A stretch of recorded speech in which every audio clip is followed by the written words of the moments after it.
পর্দার অন্তরালে অবস্থানরতা শ্রদ্ধেয়া সম্মানিতা মা ও বোনেরা, বিশেষ করে আমার আগে আলোচনা করেছেন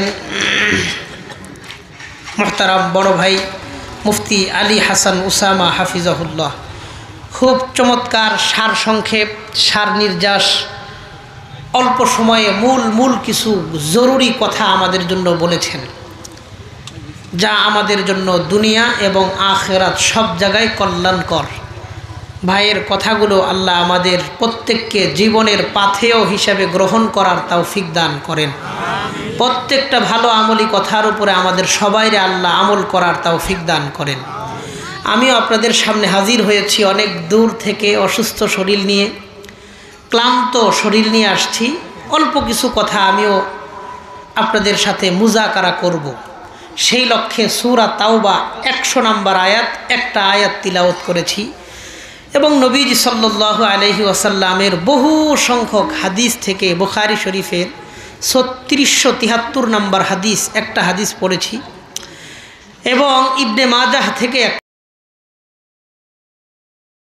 আল্লাহ যদি তৌফিক দান করেন একটা আয়াত, দুইটা হাদিস, তিনটা জিনিস সামনে নিয়ে মুখতাসার আন্দাজে কিছু কথা বলবো। কথাগুলা এই নিয়তে বলবো, এই উদ্দেশ্যে বলবো, এই মাকসাদে বলবো যেন আল্লাহ তাআলা প্রত্যেকটি ভালো কথা আর আমলি কথার উপরে সবার আগে আমি গুনাহগারকে আল্লাহ আমল করার তৌফিক দান করেন। এরপরে আল্লাহ তাআলা ভালো আর আমলি কথাগুলোর উপরে আমাদের সবাইকে আমল করার তৌফিক দান করেন, বলেন আমিন। আমি আলোচনাটা শুরু করব যেখানে মুহতারাম আলী হাসান উসামা ভাই শেষ করছেন, সেখান থেকে। তিনি বলেছিলেন যে আমাদের অনেক নানা রকমের ঐক্য সমস্যা সমাধান হবে কখন? যখন নবীজি সাল্লাল্লাহু আলাইহি ওয়াসাল্লাম এবং সাহাবায়ে কেরামদেরকে আমরা মাপকাঠি মানব। তো নবীজির আমল আমরা দেখব, সাহাবায়ে কেরামদের আমল আমরা দেখব। ওই দুইটা জিনিসকে যদি আমরা সবাই মাইনে নিতে পারি তো আমাদের মধ্যকার ভেদাভেদ ইখতিলাফ দূর করে দিবেন কে? আল্লাহ। এই ব্যাপারে একটা আয়াত আমি তিলাওয়াত করেছি, দুইটা হাদিস আমি এই ব্যাপারে পড়েছি। যে আয়াত পড়েছি এই আয়াতে আল্লাহ তাআলা বলেন, আমি ভূমিকাতে সময় ব্যয় না করে সরাসরি আলোচনায় প্রবেশ করতেছি। একটু মনোযোগের সাথে আমলের নিয়তে কথাগুলো শুনবেন। রাজি আছেন ইনশাআল্লাহ? সবাই কন্যা রাজি আছেন ইনশাআল্লাহ? আল্লাহ আমাদের সেই তৌফিক দান করেন, বলেন আমিন। আমি যে আয়াত পড়েছি আল্লাহ তাআলা বলেন, বিসমিল্লাহির রহমানির রহিম, والسابقون الأولون من المهاجرين والأنصار। মুহাজির আর আনসার সাহাবায়ে কেরাম যারা ইতিপূর্বে গত হয়েছেন, অর্থাৎ সাহাবায়ে কেরামদের মধ্যে যারা আনসার এবং যারা মুহাজির, এই দুই গ্রুপ। ওয়াল্লাযীনা ইত্তাবাউহুম বিইহসান, সাহাবায়ে কেরামদেরকে অনুসরণ করবে তাদের জীবনে। রাদিয়াল্লাহু আনহুম ওয়া রাদু আন, আল্লাহ সাহাবায়ে কেরামদের উপর যেমন সন্তুষ্ট, সাহাবায়ে কেরামদেরকে যারা অনুসরণ করবেন তাদের উপরেও আল্লাহ সন্তুষ্ট হয়ে যান। আল্লাহ তাদের উপর সন্তুষ্ট, তারাও আল্লাহর উপরে সন্তুষ্ট হবে। আল্লাহ বলেন, وَأَعَدَّ لَهُمْ جَنَّاتٍ تَجْرِي تَحْتَهَا الْأَنْهَارُ। আল্লাহ তাদের জন্য এমন জান্নাত তৈরি করে রাখবেন, প্রস্তুত করে রাখবেন, যার তলদেশ দিয়ে নহর প্রবাহিত হবে। খালিদিনা ফিহা আবাদা, তারা সব সময় আজীবন এই জান্নাতের মধ্যে থাকবে। যালিকা হুয়াল ফাউজুল আযীম, এটাই হলো একজন মুমিনের জীবনের চূড়ান্ত সফলতা। এটাই তার জীবনের চূড়ান্ত সফলতা। আল্লাহ কি বললেন? আমার সামনে যে মানুষরা আমরা সবাই বসছি, এখানে বিভিন্ন শ্রেণী পেশার বিভিন্ন ব্যস্ততার মানুষ আছেন। কেউ অটো রিক্সা চালান, কেউ ভ্যান চালান, কেউ সিএনজি চালান, কেউ রিক্সা চালান, কেউ দিনমজুর, কেউ ব্যবসায়ী, কেউ চাকরিজীবী, কেউ ইমাম, কেউ আলেম, কেউ হাফেজ, কেউ খতিব, কেউ রং মিস্ত্রি, কাঠ মিস্ত্রি, রাজমিস্ত্রি, বিভিন্ন শ্রেণী পেশার মানুষ এখানে আসি না নাই? আসি। আমাদের ব্যস্ততা ভিন্ন, আমাদের পরিচয় ভিন্ন, আমাদের এক একজনের এক এক পেশা, এক এক ব্যস্ততা, কিন্তু আমাদের সকলের পরিচয় একটা, আমরা সবাই মুসলমান। কথা কন। যেই লোক মানুষদেরকে জিজ্ঞাসা করবেন তার পরিচয় তিনি একজন মুসলমান। যে চা বিক্রি করে, পান বিক্রি করে, ঝালমুড়ি বিক্রি করে, তারেও জিজ্ঞাসা করেন তার পরিচয় তিনি একজন মুসলমান। একজন মুসলমানের জীবনে সফলতা আসে দুইটা জিনিসের দিকে তাকাইলে। এক, আমাদের এই সংক্ষিপ্ত জীবন যদি আমরা আল্লাহর কথা মোতাবেক কাটাইতে পারি, সুন্দর একটা জীবন যদি আমরা ইসলাম মোতাবেক কাটাইতে পারি, মরণের পর কোনোভাবে যদি আল্লাহ আমাদেরকে জান্নাত দিয়ে দেন, সারা জীবনে আর কিচ্ছু না পাইলেও কোনো আফসোস নাই। কথা কন। দুনিয়ার জীবনটা ইসলাম অনুযায়ী কাটাবো, মরণের পর আল্লাহ আমাদের প্রতি রাজি খুশি হয়ে আমাদেরকে জান্নাত দিবেন। এই দুইটা জিনিস যদি আমাদের জীবনে হয়, জীবনে পাই, জীবনে আর কিচ্ছু না পাইলেও কোনো আফসোস নাই। কথা কন ঠিক কিনা? আমি এই দুইটা জিনিস নিয়ে কিছু কথা বলবো। কেমনে দুনিয়ার জীবনটা আমি আপনি কাটাবো, আর মরণের পর আল্লাহর রাজি খুশি আল্লাহকে কিভাবে পাবো, কেমনে জীবন কাটাবো, কিভাবে আল্লাহকে রাজি খুশি করব। এই দুইটা জিনিস নিয়ে কিছু মুখতাসার আলোচনা করব। একটু দিলের কান দিয়া জরুরি বিষয় দুইটা আমরা আমলের নিয়তে ধৈর্য নিয়ে কথাগুলো শুনবো। রাজি আছি না ইনশাআল্লাহ? আমরা জীবন কাটাবো কিভাবে? সাহাবায়ে কেরাম জীবন কাটাইছেন যেভাবে। রাজি আছি ইনশাআল্লাহ? এই ব্যাপারটা আল্লাহ তাআলা কোরআনে কারিমের মধ্যে বলেন। সূরা বাকারা আয়াত নাম্বার 13 আল্লাহ বলেন, ওয়াইযা কিলা লাহুম আমিনু কামা আমানান নাস। মানুষদেরকে যখন বলা হয় তোমরা ঈমান আনো যেমন ঈমান আনছে সাহাবায়ে কেরাম, ক্বালু আনুমিনু কামা আমানাস সুফাহা।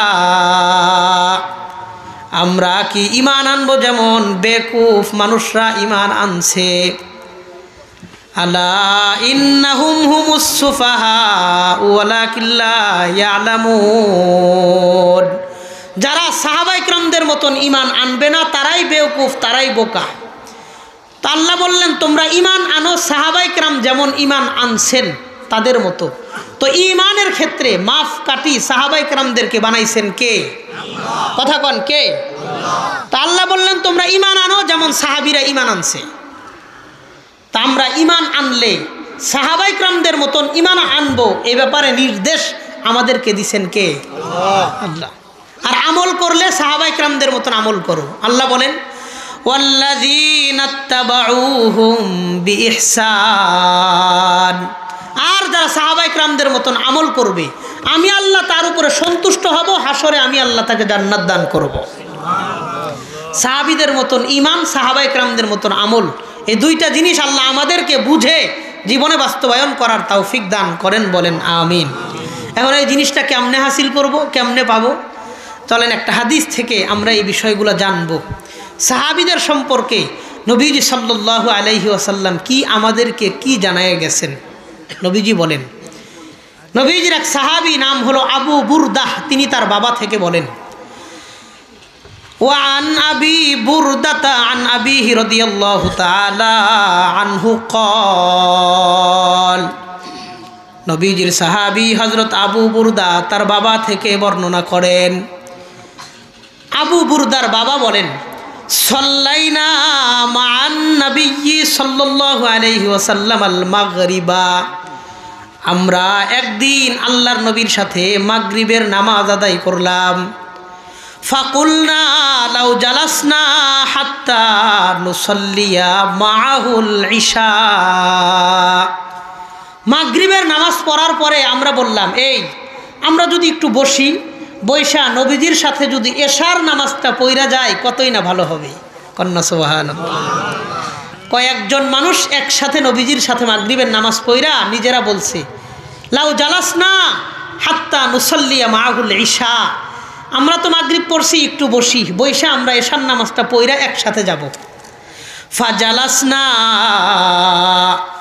আমরা কয়েকজন মানুষ মসজিদ নববীর মধ্যে বসলাম। ফাখরাজা আলাইনা রাসূলুল্লাহ সাল্লাল্লাহু আলাইহি ওয়াসাল্লাম, হঠাৎ করে নবীজি আমাদের কাছে আসলেন, ঘর থেকে বের হইলেন। ঘর থেকে বের হওয়ার পর আমাদেরকে বললেন, মা জিলতুম হাহুনা,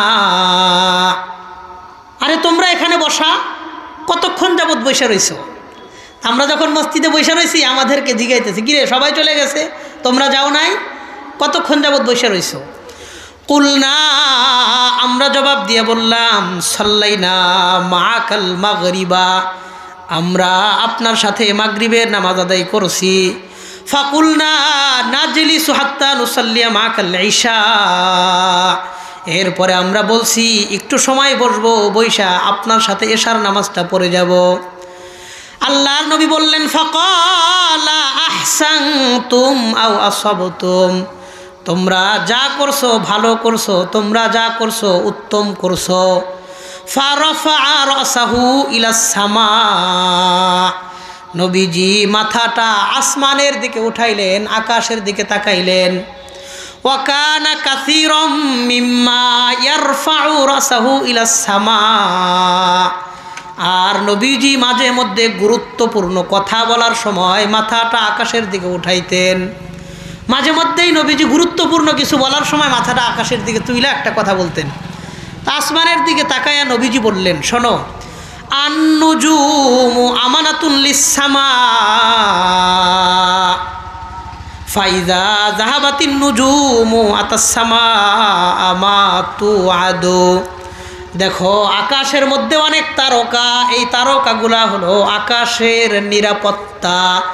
যখন তারকাগুলো চলে যাবে আসমান ধ্বংস হবে, কিয়ামত শুরু হবে। ওয়া আনা আমানাতুন লিআসহাবি, আর আমি হইলাম আমার সাহাবায়ে কেরামদের জন্য নিরাপত্তা। ফাইদা যাহাবতু আতা আসহাবি মা ইউআদুন, আমি যখন দুনিয়া থেকে চলে যাব আমার সাহাবায়ে কেরামদের উপরেও নানান রকমের বিপদ আপদ আসবে। ওয়া আসহাবি আমানাতুন লি উম্মতি, আমার সাহাবায়ে কেরামগণ হলেন আমার উম্মতের জন্য নিরাপত্তা। ফাইদা যাহাবা আসহাবি, আমার সাহাবায়ে কেরাম যেদিন দুনিয়া থেকে চলে যাবে, আতা উম্মতি মা ইউআদুন, আমার উম্মতের মধ্যেও নানান রকমের ফিতনা ফাসাদ শুরু হয়ে যাবে। বলেন নাউজুবিল্লাহ। নবীজি বললেন, ওয়া আসহাবি আমানাতুন লি উম্মতি, আমার সাহাবায়ে কেরামগণ হলেন আমার উম্মতের জন্য নিরাপত্তা, তোমরা আমার সাহাবীদেরকে গালি দিও না। নবীজি বললেন, আল্লাহ আল্লাহ ফি আসহাবি, তোমরা আমার সাহাবায়ে কেরামদের ব্যাপারে আল্লাহকে ভয় করবা। ফালা তাত্তাখিযুহুম গরাদাম মিন বাদি, আমার পরে আমার সাহাবায়ে কেরামদেরকে তোমরা লক্ষ্যবস্তু বানাইবা না, তাদের সমালোচনা করবা না। ফামান আহাব্বাহুম ফাবিহুব্বি আহাব্বাহুম, যারা আমার সাহাবায়ে কেরামদেরকে ভালোবাসবে তারা কেমন যেন আমি নবীকেই ভালোবাসলো। ওয়ামান আবগাদাহুম ফাবিবুগদি আবগাদাহুম, যারা আমার সাহাবায়ে কেরামদের সাথে বিদ্বেষ রাখবে তারা কেমন যেন আমি নবীর সাথেই বিদ্বেষ পোষণ করলো। ফামান আযা আসহাবি ফাকাদ আযানি, যে ব্যক্তি আমার সাহাবায়ে কেরামকে কষ্ট দিবে সে কেমন যেন আমাকে কষ্ট দিল। ওমান আযানি ফাকাদ আযা আল্লাহ, যে আমাকে কষ্ট দিবে সে কেমন যেন আল্লাহকে কষ্ট দিবে। ওমান আযাল্লাহ ফাআসা ইউশিকু আন ইয়াখুযাহুল্লাহ, যে আল্লাহকে কষ্ট দিবে সে হাসরের মাঠে কঠিন আযাবের শিকার হবে। এই জন্য সাহাবায়ে কেরামদেরকে ভালোবাসা ইমানের অংশ। বলেন কিসের অংশ? সাহাবায়ে কেরামদেরকে মহব্বত করা ইমানের অংশ। আব্দুল্লাহ ইবনে আব্বাস রাদিয়াল্লাহু আনহু তিনি বলেন, وعن عبد الله بن عباس رضي الله تعالى عنه قال قال النبي صلى الله عليه وسلم আল্লাহর নবী বলেন মান সাব্বা আসহাবি, যে ব্যক্তি আমার একজন সাহাবীকে গালি দিবে, ফাআলাইহি লানাতুল্লাহি ওয়াল মালাইকাতি ওয়ান নাসি আজমাইন, তার উপরে আল্লাহর লানত, ফেরেশতাদের লানত, পৃথিবীর সমস্ত মানুষের লানত তার উপর। বলেন নাউজুবিল্লাহ। সাহাবা একরামদেরকে গালি দিব না, বলেন ইনশাআল্লাহ। সাহাবা একরামদের গালি আমরা মেনে নিব না, বলেন ইনশাআল্লাহ। গত 2-1 দিন আগে আপনাদের গোয়াইনঘাট পাশের এক মৌলবী, তিনি কোনো একটা ওয়াজ মাহফিল অথবা কোনো একটা প্রোগ্রামে গিয়া আমিরে মুআবিয়া রাদিয়াল্লাহু আনহু তার বিরুদ্ধে নানান রকমের কটূক্তি করতেছিল। সাহাবা বিদ্বেষীদেরকে আল্লাহ হেদায়েত দান করেন, কোন আমিন। আমরা সাহাবীর সমালোচনা করব না, সাহাবা একরামদেরকে মহাব্বত করা ইমানের অংশ মনে করব, বলেন ইনশাআল্লাহ। রাজি আছেন ইনশাআল্লাহ? কেন মনে করবেন? নবীজি বলেন, দেখুন নবীজি বলেন, বুখারী শরীফের বর্ণনা 3673 নম্বর হাদিসের বর্ণনা, 3673। নবীজি বললেন লা তাসুব্বু আসহাবি, তোমরা আমার সাহাবা একরামদেরকে গালি দিবা না।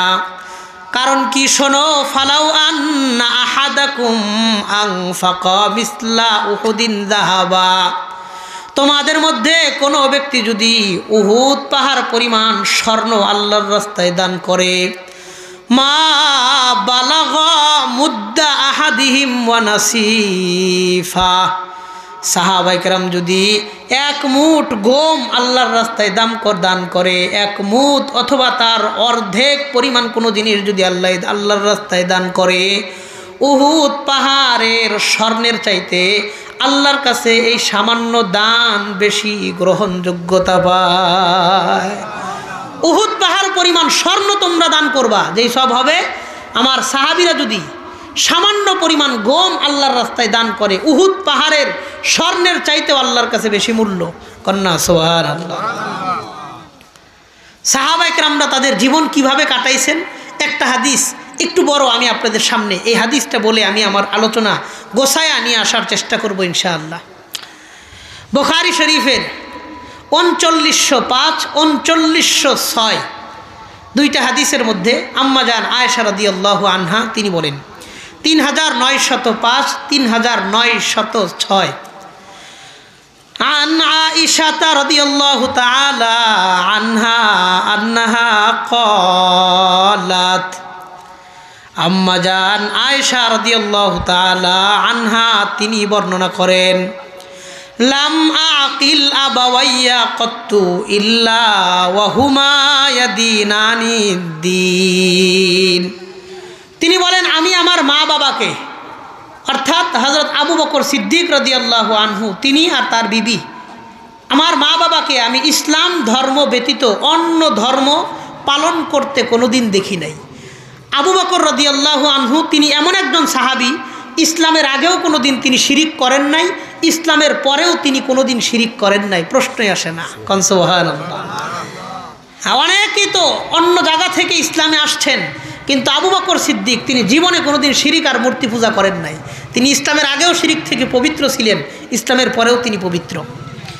আম্মা জান আয়েশা রাদিয়াল্লাহু আনহা বলেন, ওয়ালাম ইয়ামুর আলাইনা ইয়াউমুন ইল্লা ইয়াতিনা ফীহি রাসূলুল্লাহি সাল্লাল্লাহু আলাইহি ওয়াসাল্লাম মাররাতাইন বুকরাতাও ওয়া আশিয়া, এমন কোনো দিন যাইতো না যেই দিন আল্লাহর নবী আমাদের বাড়িতে 2 বার না আসতেন,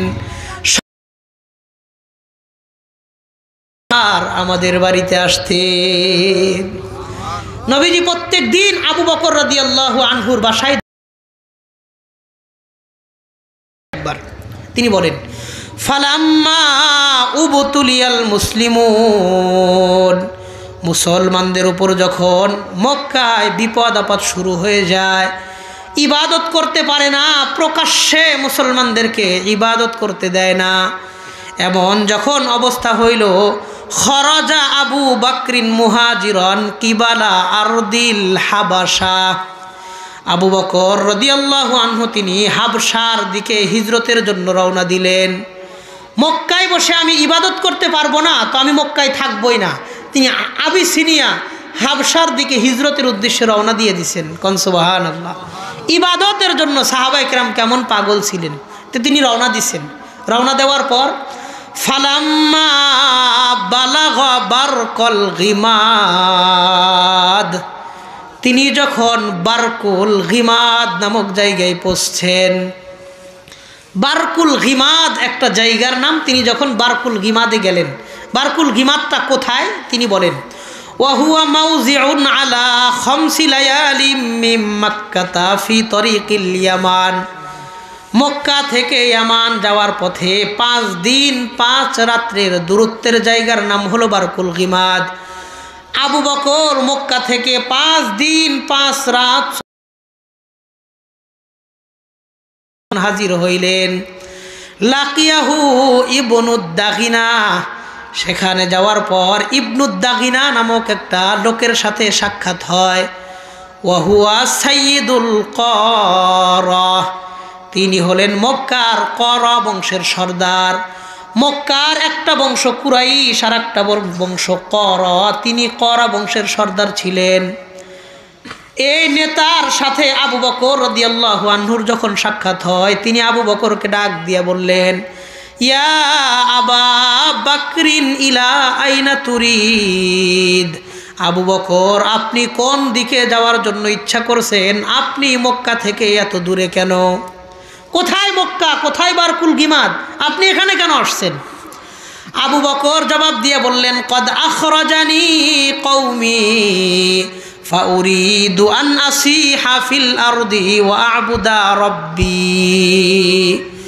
আমার এলাকা গোত্রের মানুষ আমাকে মক্কা থেকে বের করে দিয়েছে, এই জন্য আমি আল্লাহর জমিনে ভ্রমণ করতে চাই আর স্বাধীনভাবে আল্লাহর ইবাদত করতে চাই।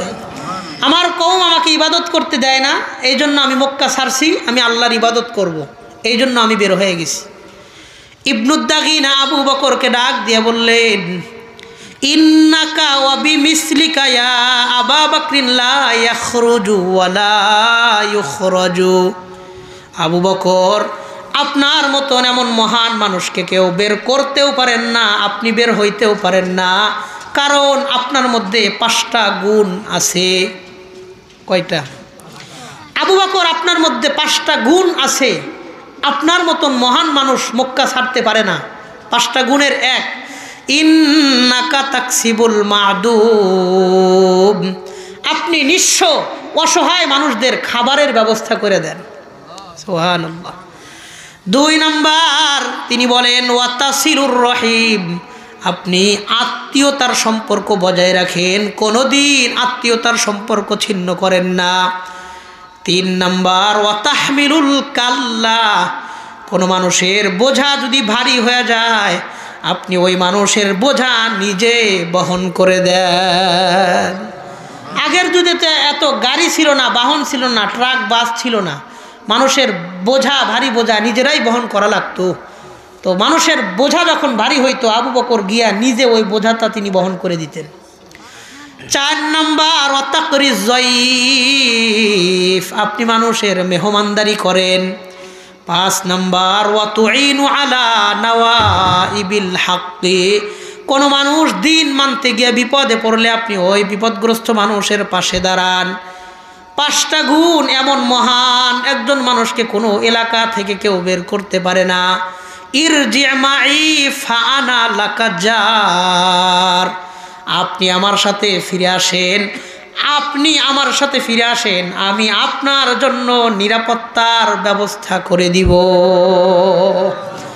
আপনি আসেন, আমি মক্কার নেতাদের সাথে কথা বলবো, কথা বলে আপনার নিরাপত্তার ব্যবস্থা করে দিব। ওয়াবুদ রব্বাকা বিবালাদিকা, আপনি আপনার শহরে বসে আপনি আপনার রবের ইবাদত করবেন, আমি ব্যবস্থা করে দিব, আসেন। ওয়ারতাহালা মাহু ইবনুদ দাগিনা, এবার 5 দিন 5 রাত্রের পথ পাড়ি দিয়ে আবারও মক্কায় আবু বকরকে নিয়ে আসলেন। আসার পর ফাতাফা আশিয়াতান ফি আশরাফি কুরাইশ, ইবনুদ দাগিনা সন্ধ্যাবেলায় মাগরিবের পরে বা এরকম অন্ধকার সময়ে কুরাইশদের নেতাদের কাছে গেলেন, যায় এই ব্যাপারে কথা বলবেন। আগের যুগে একটা নিয়ম ছিল, কোনো মানুষ যদি কাউকে নিরাপত্তা দিতে চায়, ওই নিরাপত্তা হওয়ার পরে তার কেউ কোনো ক্ষতি করতে পারবে না। কোনো নেতা যদি কারো নিরাপত্তা দেয়, দায়িত্ব নেয়, তার ব্যাপারে অন্য কেউ নাক গলাইতে পারবে না। ইবনুদ দাগিনা আবু বকরকে নিয়ে গেলেন কুরাইশদের বড় বড় নেতাদের কাছে। যাওয়ার পরে বললেন, আতুখরিজুনা রাজুলান ইয়াকসিবুল মাদুব ওয়া ইয়াসিলুর রহিম ওয়া ইয়াহমিলুল কাল্লা ওয়া ইয়াকরিজ যায়ফা ওয়া ইউইনু আলা নাওয়াইবিল হাক্কি। এই তোমরা কি এমন মানুষকে বের করতেছো যে নিঃস্ব অসহায় মানুষের মুখে খাবারে তুলে দেয়, আত্মীয়দের সাথে ভালো ব্যবহার করে, মানুষের বোঝা ভারী হয়ে গেলে সেই বোঝা বহন করে দেয়, বিপদগ্রস্ত মানুষকে সহযোগিতা করে, মানুষকে মেহমানদারি করে, এমন মহান 5টা ভালো গুণ তার আছে। তোমরা কি এই গুণওয়ালা মানুষকে মক্কা থেকে তাড়ায় দিবা? ফালাম তুকাজ্জিব কুরাইশুন জিওয়ার আবি বকরিন, আবু বকরের 5টা গুণ মক্কার কোনো কাফেররা পর্যন্ত অস্বীকার করতে পারে না। কেউ অস্বীকার করে না যে আবু বকরের গুণ নাই, এমন না। তারা সবাই রাজি হইল, ঠিক আছে আবু বকরকে একটা নিরাপত্তা দেওয়া যায়। চিন্তা ভাবনা কইরা সিদ্ধান্ত নিল। ইবনুদ দাগিনাকে বলল, মুর আবা বকরিন, আপনি গিয়া আবু বকরকে বলেন আমরা তাকে নিরাপত্তা দিব 5টা শর্তে। 5টা শর্তে সে মক্কায় থাকতে পারবে। কয়টা শর্তে? 1 নাম্বার, ফালিউসাল্লি ফি দারিহি, সে যেন ঘরের মধ্যেই নামাজ পড়বে, মসজিদে নামাজ পড়তে পারবে না। নাউজুবিল্লাহ কইতেন না। 2 নাম্বার, ওয়ালিয়াবুদ রাব্বাহু ফি দারিহি, ঘরের মধ্যে নামাজ পড়বে, ঘরের মধ্যে সমস্ত ইবাদত করবে। 3 নাম্বার, ওয়ালিয়াকরা মা শাআ ইয়াকরা ফি দারিহি, ঘরের মধ্যে কোরআন পড়বে, বাহিরে কোরআন পড়তে পারবে না। 4 নাম্বার, ওয়ালা ইয়াস্তালিনু বিহি, সে নামাজের জন্য আজান দিতে পারবে না। 5 নাম্বার, ওয়ালা ইউজিনা বিযালিকা, আমাদেরকে আজানের মাধ্যমে কষ্ট দিতে পারবে না, আমাদেরকে দাওয়াত দিতে পারবে না। ঘরে নামাজ পড়বে 1, 2 ঘরে ইবাদত করবে, 3 ঘরে কোরআন পড়বে, 4 আজান দিবে না, 5 আমাদেরকে দাওয়াত দিতে পারবে না। কয়টা শর্ত? এই 5টা শর্তে আবু বকর মক্কায় থাকতে পারবে। আপনি কি আবু বকররে বলেন। ইবনুদ দাগিনা আবু বকরের কাছে আসলেন, আসার পরে বললেন, ইয়া আবা বকরিন, আবু বকর তোমার ব্যাপারে, আপনার ব্যাপারে আমি তাদের সাথে আলাপ করেছি। তারা বলেছে আপনি ঘরের মধ্যে ইবাদত করবেন, নামাজ পড়বেন, তিলাওয়াত করবেন, আজান দিবেন না, আর তাদেরকে দাওয়াত দিবেন না। ফামাকাসা যালিকা আবু বকরিন কলিলা, আবু বকর মাইনা নিলেন, মেনে নিয়ে ঘরের মধ্যে ইবাদত শুরু করলেন। কিছু করার নাই, কিছুদিন ঘরের মধ্যেই তিনি ইবাদত করলেন। যারা নিয়মিত মসজিদে গিয়ে নামাজ পড়ে, তারা যদি কোনো কারণে, অসুস্থতার কারণে মসজিদে যাইতে না পারে, তাদের মনটা কিন্তু ভীষণ খারাপ হয়, কষ্ট লাগে। মুরব্বী মানুষ শুক্রবারে যাইতে না পারলে দেখবেন চোখ দিয়ে অঝোরে পানি পড়তেছে, হায় আল্লাহ আমি মসজিদে যাইতে পারতেছি না। এই জামানার গুনাহগার মানুষের চোখ দিয়েও যদি মসজিদে যাওয়ার না যাইতে পারার কারণে পানি পড়ে, কষ্ট লাগে। আবু বকরের মতন মানুষের কষ্ট লাগে কি লাগে না? কথা কন, কম না বেশি? বেশি। কিছুদিন যাওয়ার পর ফাবতানা মসজিদান বিফিনা ইদারিহি, আবু বকর নিজের ঘরের কোনায় বারান্দায় ছোট্ট একটা মসজিদ বানায় নিছে। ঘরের যেই বাহিরের অংশ বারান্দা, এই বারান্দার মধ্যে একটা পর্দা দিয়ে একটা ছোট্ট মসজিদ বানাইছেন। আমাদের রমজান মাস আসলে মা বোনেরা দেখবেন ঘরের মধ্যে একটা পর্দা দিয়ে একটা মসজিদের মতন বানায় নেয়, ইবাদত খানার মতন বানায় নেয়। কেউ আপনাদের এলাকায় নেয় না? নেয়। তা আবু বকর রাদিয়াল্লাহু আনহু ঘরের বারান্দায় একটা পর্দা টানায় নামাজের জায়গা বানাইছেন। ফাকানা ফিহা ইউসাল্লি, আবু বকর এই বারান্দার মধ্যে বসে বসে নামাজ পড়েন এবং এই বারান্দার মধ্যেই বসে বসে তিনি কোরআন পড়েন। ফায়ানকাযিফু আলাইহি নিসাউল মুশরিকিনা ওয়া আবনাউহুম। আবু বকরের নামাজ আর তেলাওয়াত দেখার জন্য কুরাইশের নেতাদের মেয়েরা, বিবিরা, বাচ্চারা আবু বকরের চারপাশ দিয়ে ভিড় জমানো শুরু করে দেয়। ওয়ায়াতাআজ্জাবুনা মিনহু ওয়া ইয়ানজুরুনা ইলাইহি, তারা আশ্চর্য হয়, তারা আবু বকরের দিকে তাকায় থাকে।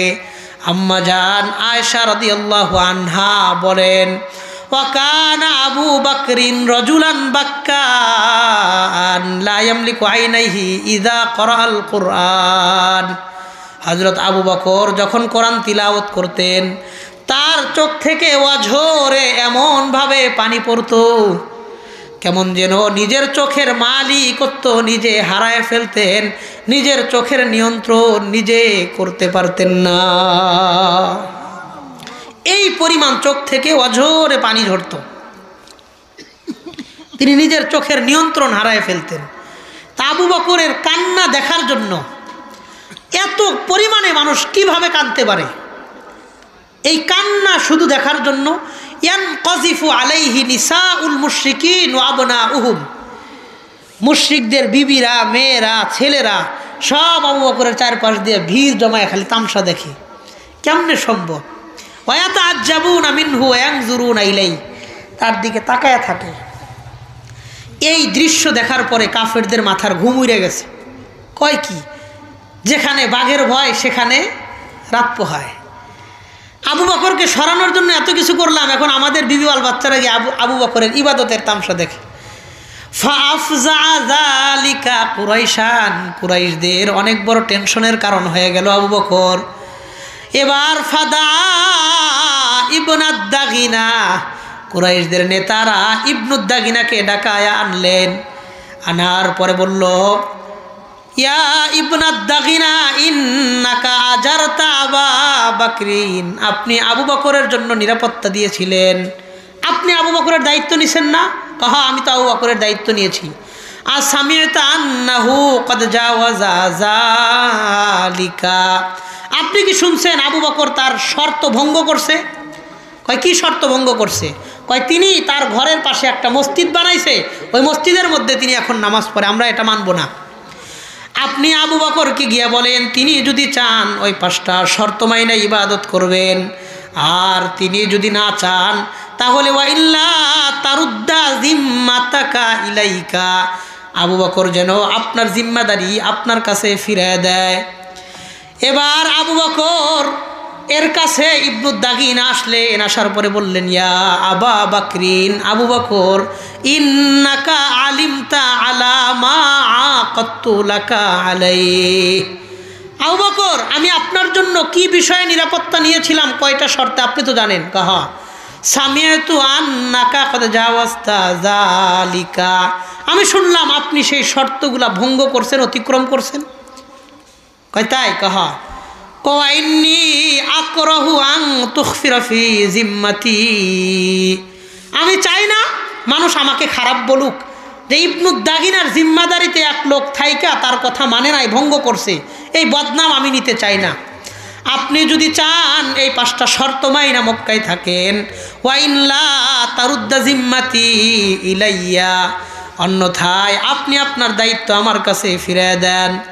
আবু বকর রাদিয়াল্লাহু আনহু জবাব দিয়ে বললেন, ইয়া ইবনুদ দাগিনা ইন্নী আরদা বিজিওয়ারিল্লাহ ওয়া আরুদ্দু জিম্মাতাকা ইলাইক, আমি আল্লাহর জিম্মাদারি নিয়েই সন্তুষ্ট, আপনার দায়িত্ব আমি আপনার কাছে ফিরিয়ে দিলাম।